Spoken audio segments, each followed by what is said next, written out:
بسم الله الرحمن الرحيم. الحمد لله نحمده ونستعينه ونستغفره ونؤمن به ونتوكل عليه ونعوذ بالله من شرور أنفسنا ومن سيئات أعمالنا. من يهده الله فلا مضل له ومن يضلله فلا هادي له، وأشهد أن لا إله إلا الله وحده لا شريك له، وأشهد أن سيدنا ومولانا محمدا عبده ورسوله أرسله إلى الناس كافة بشيرا ونذيرا وداعيا إلى الله بإذنه وسراجا منيرا. صلى الله تعالى عليه وعلى آله وأصحابه وأزواجه وذرياته وبارك وسلم تسليما كثيرا كثيرا. أما بعد، أعوذ بالله من الشيطان الرجيم. بسم الله الرحمن الرحيم. وكيف تكفرون وأنتم تتلى عليكم آيات الله وفيكم رسوله ومن يعتصم بالله فقد هدي إلى صراط مستقيم. صدق اللہ مولانا العظیم.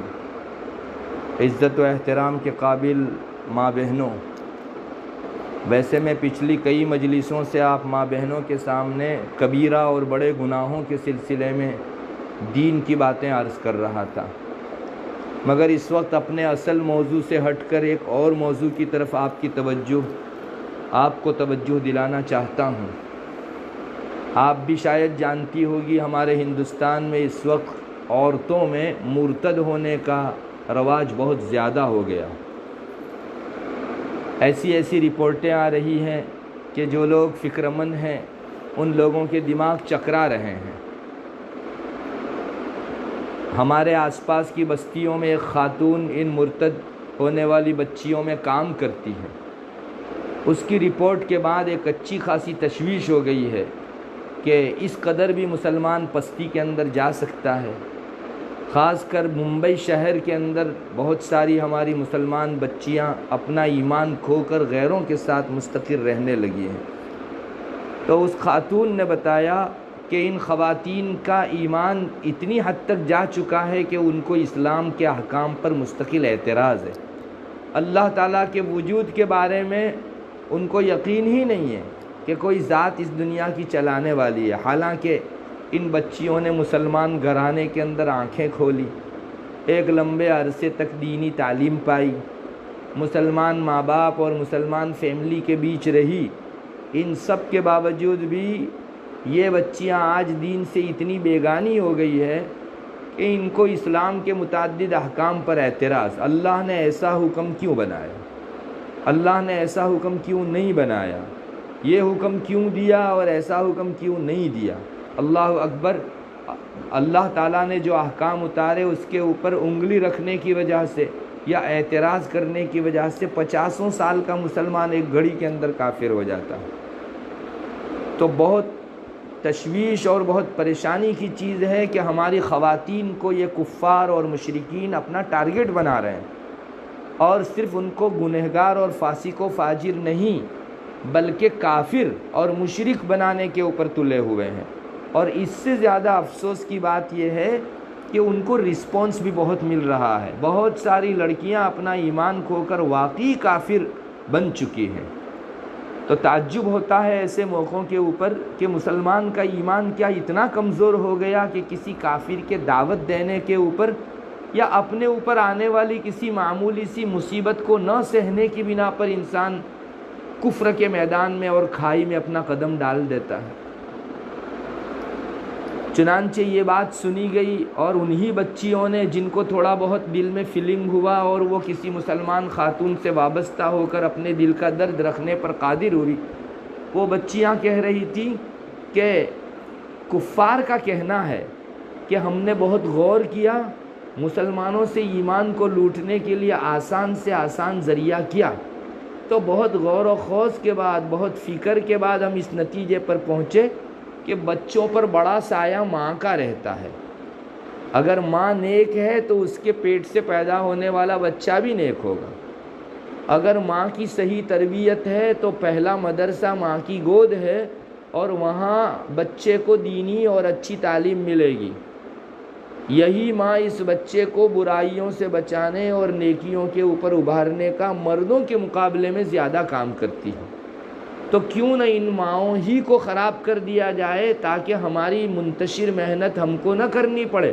ایک ماں کو مرتد بنا کر جس کے پیٹ سے آئندہ جتنے بھی بچے ہوں ان پر الگ سے کفر کی محنت ہماری مختصر ہو جائے، اور ماں کو غلط اور دین اسلام کے خلاف اور کفر کی تعلیم دے کر اتنا پریپیئر کر دیا جاوے کہ اس کی ہونے والی ساری اولاد پھر ہماری ہی شکار رہے۔ معزز خواتین، اتنی گندی سوچ ہے کفار کی، اور یہ ان بچیوں کا رپورٹ ہے جن بچیوں کو پھانسا جا چکا ہے اور آج تھوڑا دینی شعور ان کے دلوں میں پیدا ہوا ہے۔ معزز خواتین، ہم لوگ اپنی وہ قدر نہیں کرتی جو غیر ہمارے متعلق سوچتے ہیں۔ سچی بات یہ ہے کہ خاتون پورے مسلم معاشرے اور اگلی جنریشن کے اندر ایمانی روح پھونک سکتی ہے، یہ غیر سمجھ چکے ہیں، لیکن خواتین مسلمان خود اپنے آپ کا وہ مقام ابھی طے نہیں کر پائی ہے۔ اس لیے سب سے پہلی بات تو یہی ہوگی کہ آپ اپنا مقام پہچانیے۔ کہنے کو مرد طاقتور ہے، مرد کو اللہ نے حاکم بنایا ہے، آپ کے خرچے کا ذمہ دار بنایا ہے، لیکن مسلم معاشرہ تشکیل دینے میں اور اسلامی سماج قائم کرنے میں عورتوں کا رول کوئی چھوٹا موٹا نہیں ہے۔ آپ دیکھ لیجئے ہماری بستیوں ہی کے اندر جن گھروں کے اندر اچھی تعلیم تربیت اپنی اولاد کی ہوتی ہے، وہ اولاد بڑی ہو کر معاشرے کا ایک بہترین پرسن بنتی ہے۔ لوگوں کی انگلیاں اٹھتی ہیں کہ بیٹے ہو تو ایسے اور ایک مسلمان ہو تو ایسا، چونکہ ماں کی تربیت کا بہت بڑا حصہ اس کے اوپر جھلکتا ہے اور چھلکتا ہے۔ معزز خواتین، آپ اپنے آپ کو ہرگز کمتر نہ سمجھو، اپنا مقام پہچانو، آپ بہت کچھ کر سکتی ہو، اس بات کا خیال اپنے دل و دماغ میں تازہ کرو۔ ایک مرد صبح 7 سے لے کر شام 7 بجے تک ملازمت پر رہ کر اپنی اولاد کو وہ کچھ نہیں پلا سکتا جو ایک ماں دن بھر اپنی اولاد کی خدمت میں رہ کر ان کو دین پلا سکتی ہے۔ اپنا مقام آپ نہیں پہچانیں گے تو پھر یہی شکل پیدا ہوگی کہ دوسرے حضرات اس سرچشمے کو خراب کرنے کی کوشش کریں گے۔ آپ کو معلوم ہے اگر کسی کی ٹنکی کے اندر زہر ڈال دیا جائے تو وہ ٹنکی سے گھر والے جتنے پانی پئیں گے وہی مریں گے، اور واٹر ورکس کے اندر اگر زہر ڈال دیا جائے تو پوری بستی ہلاک ہو جائے گی، چونکہ واٹر ورکس پوری بستی کے ایک ایک گھر تک، ایک ایک ٹنکی تک اور ایک ایک نل تک پانی سپلائی کرنے کا ذریعہ ہے۔ ماؤں ہی کو خراب کر دو تو ان کی زیر تربیت پیدا ہونے والی یہ اولاد اور یہ نسل جن کو بہت اچھی اور شریعت کی تعلیم ملتی تھی، ماں کے خراب ہو جانے کی وجہ سے، الیاذ باللہ کافرہ ہو جانے کی وجہ سے وہ تعلیم نہیں مل پائے گی۔ معزز خواتین، غیر تو اتنا زیادہ ہماری اہمیت کو پہچانے اور ہم خواتین خود ہی اپنی اہمیت سے ناواقف ہو تو ہم سے بڑا نادان اور کون ہو سکتا ہے۔ میں آپ کو کہوں گا اگر دشمنان اسلام ہماری بچیوں کو کافر بنا کر اگلی جنریشن کو کافر بنانے کی سوچ سکتے ہیں تو آپ خواتین یہ کیوں نہیں ٹھان سکتی کہ نہیں، ہم ایڑی چوٹی کا زور لگا کر اسلامی معاشرت قائم کرنے کی کوشش کریں گے۔ اسلامی سماج جہاں بچوں میں نماز کی پابندی، روزوں کی پابندی، حج و زکوٰۃ کا اکرام اور ساری ہی چیزوں کا احترام، ایسے ہماری جنریشن کے اندر ہم دینداری پلانے کی کوشش کریں گے۔ اگر کچھ تھا تو ہی تو انہوں نے عورتوں کو اپنا شکار بنایا۔ واقعی آپ بہت کچھ کر سکتی ہو، آپ کو سب سے پہلے تو یہ ذہن صاف کر لینے کی ضرورت ہے۔ آپ کی خدمت کا دائرہ بڑا وسیع ہے۔ معزز خواتین، یہ جو لڑکیاں پھنسی ہیں ان کی رپورٹ ایسی ہے کہ اللہ کی پناہ، یعنی ایک کامن سینس کا شخص سوچ نہیں سکتا۔ مجھے آپ کے سامنے اس لیے کہنا پڑ رہا ہے یہ کہ آپ کم سے کم اس طرح کی بعض لڑکیوں کو سمجھا سکو کہ اسلامی شریعت کے اوپر اعتراض کرنا ٹھیک نہیں ہے، اور تم کو جو ان کی جانب سے لالچ دیا جا رہا ہے وہ ایک سادے سے ذہن میں آ سکے ایسا نہیں ہے۔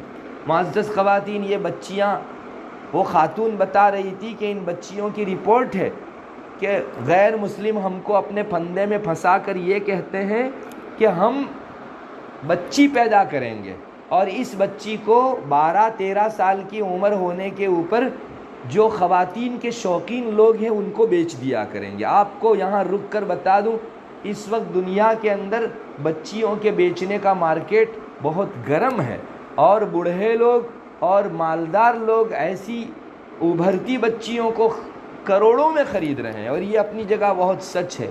تو ان کفار کی طرف سے یہ کہہ کر پھنسایا جاتا ہے ہماری مسلمان بچیوں کو کہ ہم ایسی 5 بچیاں 5 سال میں پیدا کر دیں گے، اور ایک بچی 1 کروڑ میں بکے گی تو 5 کروڑ لے کر پھر ہماری اگلی پوری زندگی خوش عیشی کے ساتھ گزاریں گی۔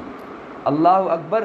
مطلب یہ چیز ہی ایسی ہے جو ایک نارمل ذہن میں نہ آئے، لیکن ہماری بچیاں اپنے ایمان میں اتنی کمزور ہے کہ اس قدر پھسپھسی بنیادوں کے اوپر بھی وہ اپنا وجود کافروں کے ہاتھ میں دے رہی ہے۔ اس سے زیادہ تعجب کی بات یہ بتائی گئی کہ اگر پیٹ میں رہ جانے والا حمل بچی نہیں ہے، چنانچہ سونوگرافی سے اس بات کو دیکھا جائے گا، اگر بچی نہیں ہے تو اس کو ایبورشن کروا دیا جائے گا اور پھر دوسری محنت شروع کی جائے گی۔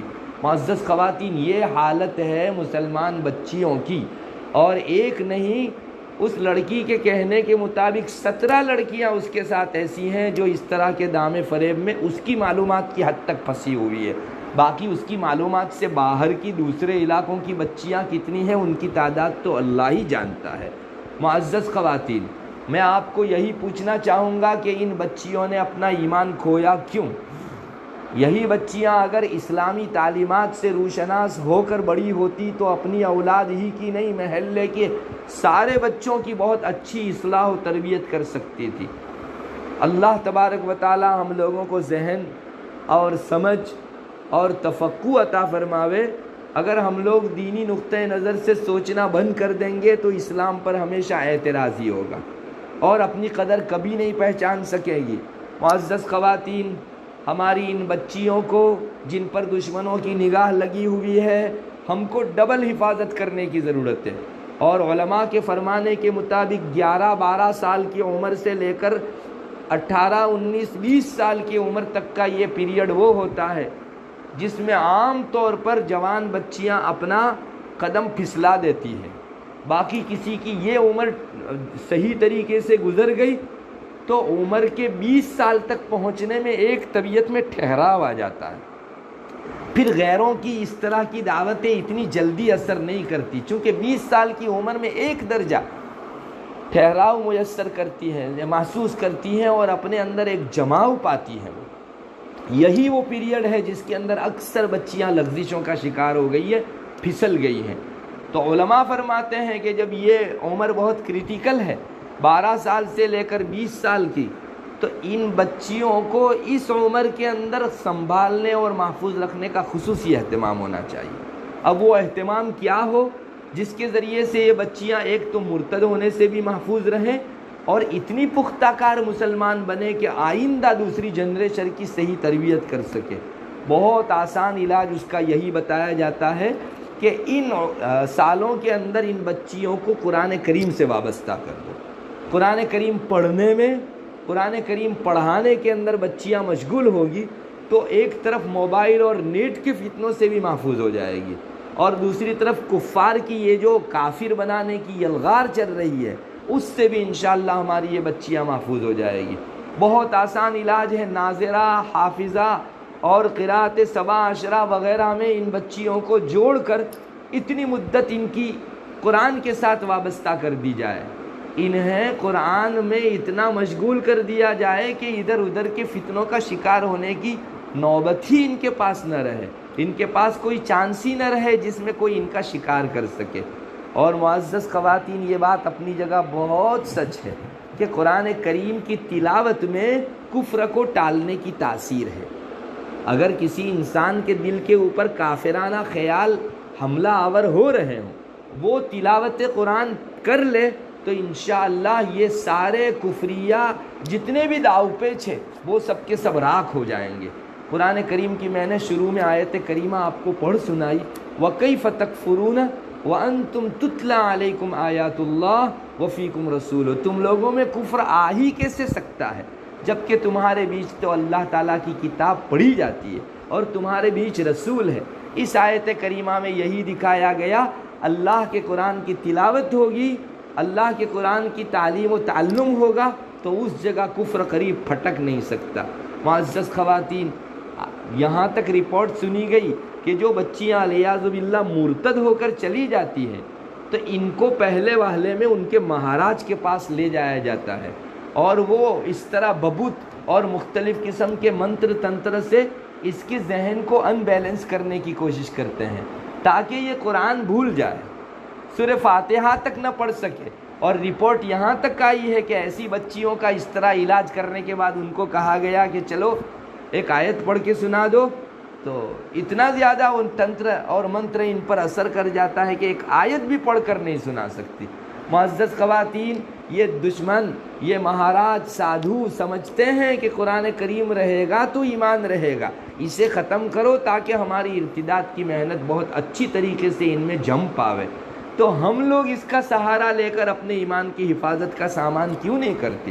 اپنے گھروں میں تلاوت کا ماحول قائم کرو، ان بچیوں کو اہتمام سے قرآن کریم سیکھنے کے لیے بھیجو۔ میدان بہت وسیع ہے تعلیم کا، اگر وہ ناظرہ مکمل کر چکے تو کچھ خاص صورتیں، اگر آپ کو پورا حفظ نہیں کروانا ہے تو خاص صورتیں ان سے حفظ کروائیے جو ان کو روز مرہ تلاوت کے اندر کام دے، اور اتنا بھی ہو چکے تو پھر ان کو قرات تجوید کے اندر ڈالیے، سبع عشرہ کے اندر ڈالیے، انشاءاللہ اتنا حاصل کرنے میں تو اس کی شادی کی عمر کو یہ پہنچ جائے گی، اور جو نہایتی سینسر اور کریٹیکل اور نہایتی نازک اور حساس مرحلہ تھا وہ انشاءاللہ ایک اچھے مشغلے میں گزر جائے گا۔ اکثر بچیاں اسی عمر کے اندر دوسروں کے جھانسوں اور پھانسوں کے اندر آ جاتی ہے، کیوں نہ ہم قرآن کریم کا سہارا لیں۔ ایک اور بات بھی یہ ہے کہ قرآن سیکھنے کے بعد اس کی تلاوت کا معمول بھی ان بچیوں سے بنوائیں۔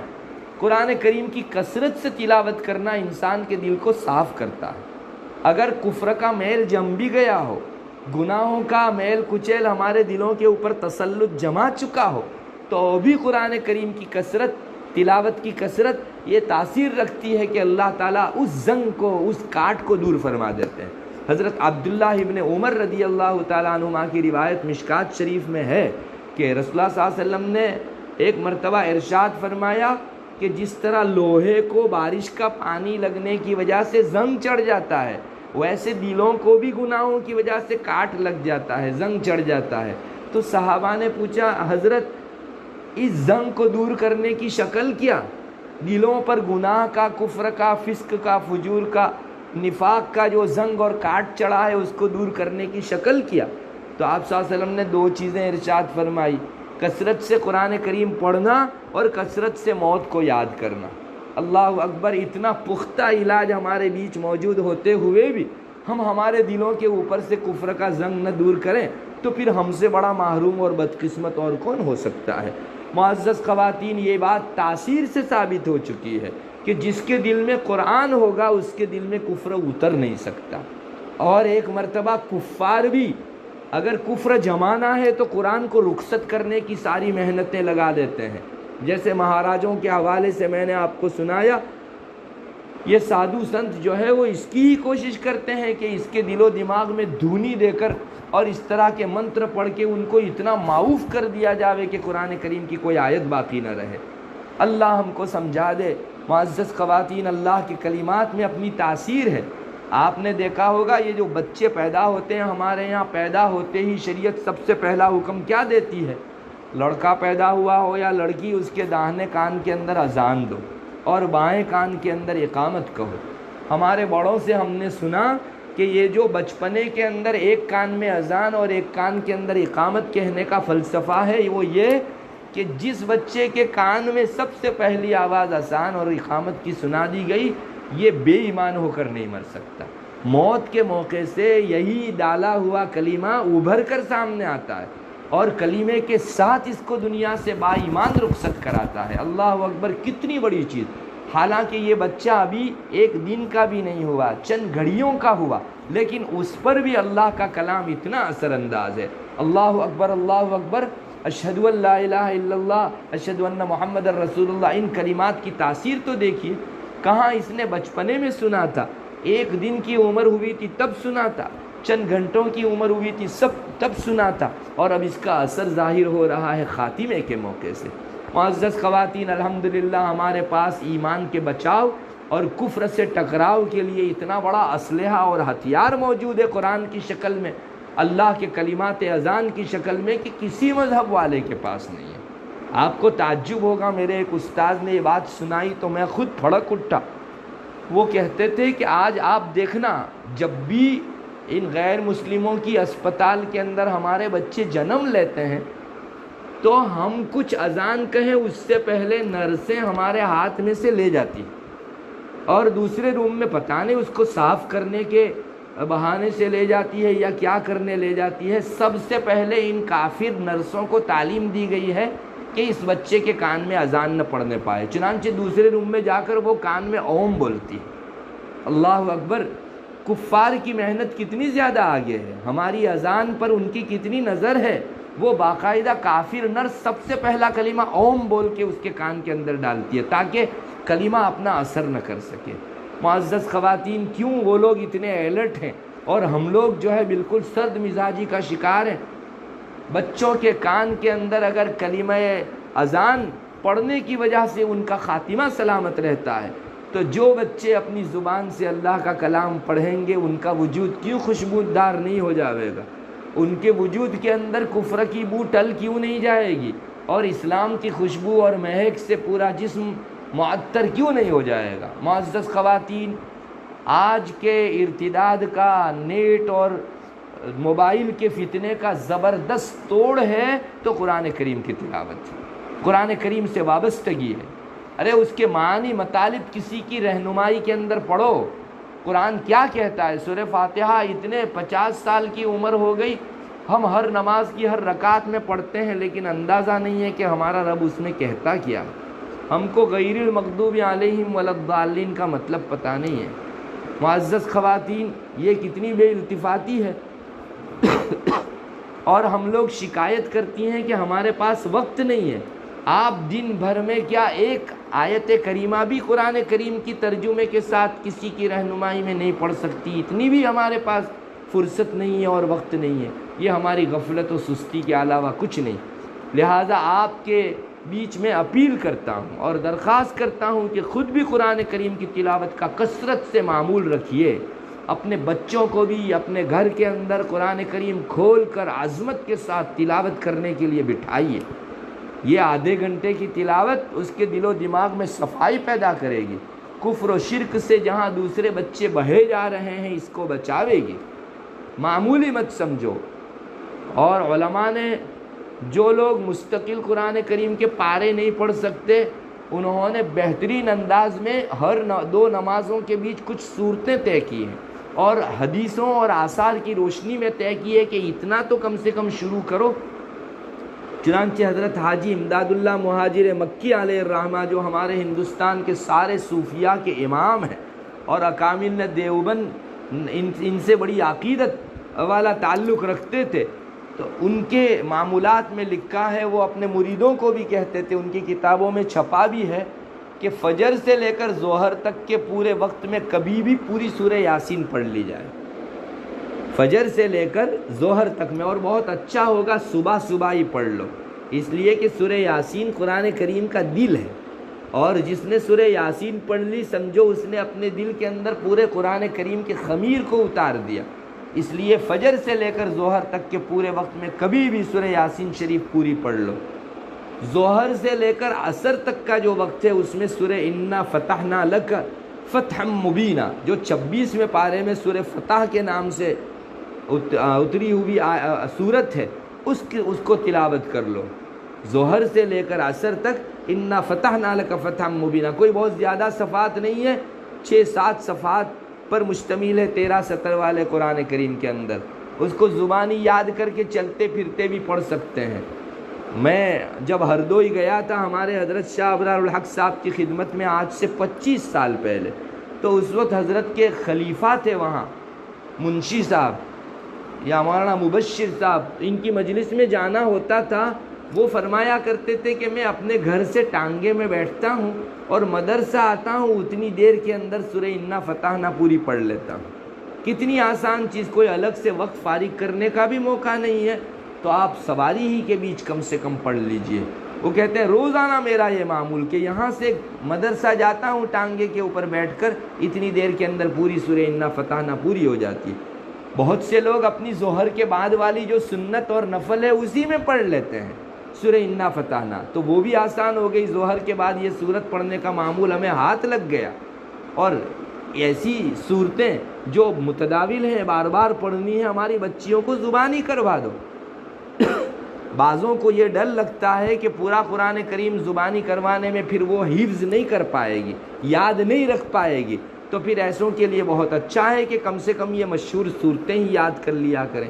بہرحال فجر سے لے کر ظہر تک کے پورے وقت میں کبھی بھی سورہ یاسین شریف پوری پڑھ لیں، ظہر سے لے کر عصر تک کے پورے وقت کے اندر سورہ انا فتحنا لک فتحا مبینہ پڑھ لیں، اور عصر سے لے کر مغرب تک سورہ نبا، سورہ عما یتساءلون وہ پڑھ لو۔ بس 2 صفحے بھی مکمل نہیں ہیں، اتنا آپ چلتی پھرتی بھی پڑھ سکتے اور بہت اچھا ہوگا۔ اہتمام سے قرآن کریم کھول کر عظمت کے ساتھ یہ 2 صفحے پڑھ جاؤ، سورہ عما یتساءلون، یہ عصر سے لے کر مغرب تک میں پورا کرنا ہے۔ مغرب سے لے کر عشاء تک میں آپ سورہ اذا وقعت الواقعہ پڑھو، سورہ واقعہ۔ یہ تو حدیث شریف میں بھی اس کی فضیلت آئی ہے، اور وہ بھی کوئی بہت زیادہ صفحے نہیں ہے، 5-6 صفحوں پر مشتمل یہ ایک سورت ہے، اور جس کو زبانی ہو جاتی ہے وہ تو بڑی آسانی سے فرفر اس کو پڑھنے لگ جاتا ہے۔ تو مغرب سے لے کر عشاء تک میں سورہ اذا وقعت الواقعہ، حدیث شریف میں اس کا فائدہ بیان کیا گیا ہے کہ جس گھر میں مغرب کے بعد سورہ واقعہ پڑھی جائے گی انشاءاللہ فقر و فاقہ اور روزی کی تنگی اس گھر کے اندر نہیں آئے گی۔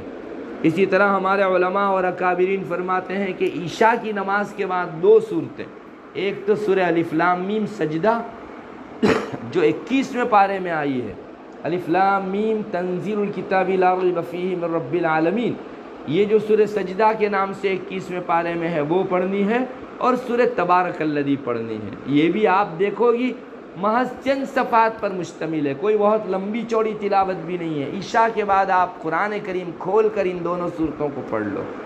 تو اگر کسی کو مستقل پارہ اور مستقل قرآن کریم کا دور اندر دیکھ کر پڑھنے کی نوبت نہیں ہے تو شروع تو کم سے کم یہاں سے کریں کہ ان صورتوں کو ہم اپنے معمولات کے اندر لے آئیں۔ معزز خواتین، اگر اس طرح کی تلاوت میں اپنے اوقات کو ہم نے مشغول کر لیا تو اتنی دیر تک تو کم سے کم موبائل اور نیٹ کی بے برکتیوں سے ہم لوگ محفوظ رہ ہی گئے۔ اور دوسرے نمبر پر یہ آیات کریمہ کی تلاوت آپ کے دل میں ایک نورانیت پیدا کرے گی، جو اتنے وقت کے علاوہ بقیہ بچ جانے والے اوقات میں قرآن کریم کی تلاوت میں اپنے آپ کو مشغول رکھنے کے اندر آپ کی معین و مددگار ہوگی۔ اللہ کرے اتنی بڑی مضبوط رسی قرآن کریم کی شکل میں ہمارے بیچ موجود ہے، ہم اس سے فائدہ اٹھائیں۔ آج سب کی زبان کے اوپر ایک شکایت ہے، دنیا گناہوں کی آماجگاہ بن گئی ہے، جس جگہ دیکھو نافرمانیوں کی ریل پیل ہے، اولاد اپنے ماں باپ کا نہیں مانتی، شاگرد اپنے استاذ کا نہیں مانتے، مرید اپنے شیخ کا نہیں مانتے، چھوٹے اپنے بڑوں کا نہیں مانتے، تو اس کا علاج بھی تو ہم نے چھوڑ دیا۔ یہ بری فضا قائم اس لیے ہوئی کہ اللہ کی بڑی مضبوط کتاب سے ہم نے رشتہ توڑ دیا۔ ضرورت ہے کہ قرآن کریم کی تعلیم و تعلم کو اور تلاوت کے ماحول کو اور قرات کے ماحول کو پھر سے عام کیا جائے، ہر گھر کے اندر سے در و دیوار بس ایک اللہ کی کتاب کی آواز ہی سننے والی ہو۔ انشاءاللہ پھر سے بہت جلدی ماحول کی کایا پلٹ ہو سکتی ہے، اور یہی ماحول جس کے بارے میں ہماری زبان شکایت کرتے کرتے سوکھ چکی ہے، پھر سے ایک مرتبہ ایک اچھے ماحول کی تعریف کرتے کرتے ہمارا جی ٹھنڈا ہو جائے گا۔ ضرورت اس کی ہے جس کو فتنوں سے بچنا ہو، جس کو گناہوں سے بچنا ہو، کفر و ارتداد اور شرک سے بچنا ہو، بہت آسان ایک ہی علاج، قرآن سے جڑ جاؤ۔ جو قرآن سے جڑا وہ اسلام سے ایمان سے جڑا، وہ رسول سے اللہ سے جڑا، وہ دین سے شریعت سے جڑا، اور جو قرآن سے کٹا وہ کہیں کا نہیں رہا۔ اس پر کون سا بھی فتنہ کب اثر انداز ہو جائے اس کو نہیں کہا جا سکتا۔ معزز خواتین، میرے پورے بیان کا خلاصہ یہی، اگر بامبے میں یا دوسرے علاقوں کے اندر مرتد ہونے کی خواتین میں واردات بڑھ رہی ہے تو ان کا آسان علاج ان کو قرآن کریم میں مشغول کر دینا ہے۔ بس قرآن پڑھاؤ، قرآن میں مشغول رکھو، جب شادی کی عمر ہو جائے ان کو شادی کرا دو، بعد شادی کے بھی ان کو قرآن کریم سے وابستہ رہنے کی تلقین کیا کرو، پھر ان کی حفاظت نہ ہو تو آپ کہہ سکتی ہو انشاءاللہ یہ طریق حفاظت ہے۔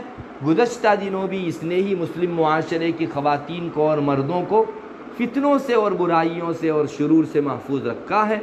اب بھی اور آئندہ بھی اگر کوئی چیز فتنوں سے انسان کو محفوظ رکھ سکتی ہے تو وہ یہ قرآن کریم کی تلاوت ہے۔